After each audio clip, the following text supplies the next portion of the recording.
বেলুর মঠে পালিত হচ্ছে স্বামী বিবেকানন্দের জন্মদিন এবং জাতীয় যুব দিবস। 12ই জানুয়ারি স্বামী বিবেকানন্দের 163তম জন্মদিবস ও 41তম জাতীয় যুব দিবস উপলক্ষে রবিবার সকাল থেকে বেলুর মঠে ভক্ত সমাগম হয়েছে। 5টায় স্বামী বিবেকানন্দের মন্দিরে মঙ্গল আরতির মধ্য দিয়ে পূজা পাঠ শুরু হয়।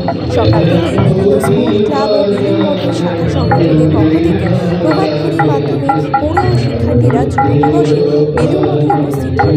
তারা স্বামীজির ছবি সম্বলিত বর্ণাঢ্য শোভাযাত্রা নিয়ে স্বামীজি এবং ঠাকুরের গান গাইতে গাইতে মন্দির প্রদক্ষিণ এবং ঠাকুর দর্শন করে।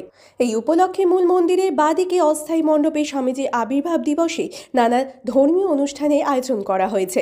সেখানে তারা স্বামীজি বিষয়ক নানা অনুষ্ঠান, বেদপাঠ, ভজন, ভক্তিগীতি, স্তবগীতি, স্বামী বিবেকানন্দের জীবনী পাঠের আয়োজন করা হয়েছে। দুপুরে ধর্মসভা এবং সন্ধ্যায় সন্ধ্যারতির পর অনুষ্ঠানের পরিসমাপ্তি হবে।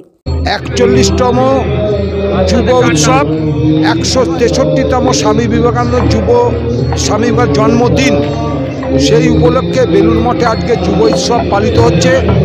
এবং আধ্যাত্মিক জগৎ থেকে দেখতে গেলে স্বামী বিবেকানন্দ বেলুর মঠে ছিলেন সেই কৈলাসের শিব।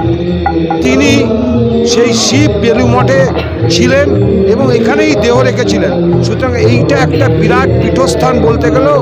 আবার যুবকদের জন্য মাত্র 15 বছর বয়স, 15 বছরের মধ্যে তার জীবনের সারা পৃথিবীতে একটা ঐক্যের বাতাবরণ তৈরি করেছিলেন স্বামী বিবেকানন্দ। 24 বছর বয়সে সন্ন্যাস এবং 39 বছর বয়সে মৃত্যু, এবং এই 15 বছরের মধ্যে সারা পৃথিবীতে একটা ঐক্যের বাতাবরণ স্বামী বিবেকানন্দ তৈরি করেছিলেন। জহর বিশ্বাস।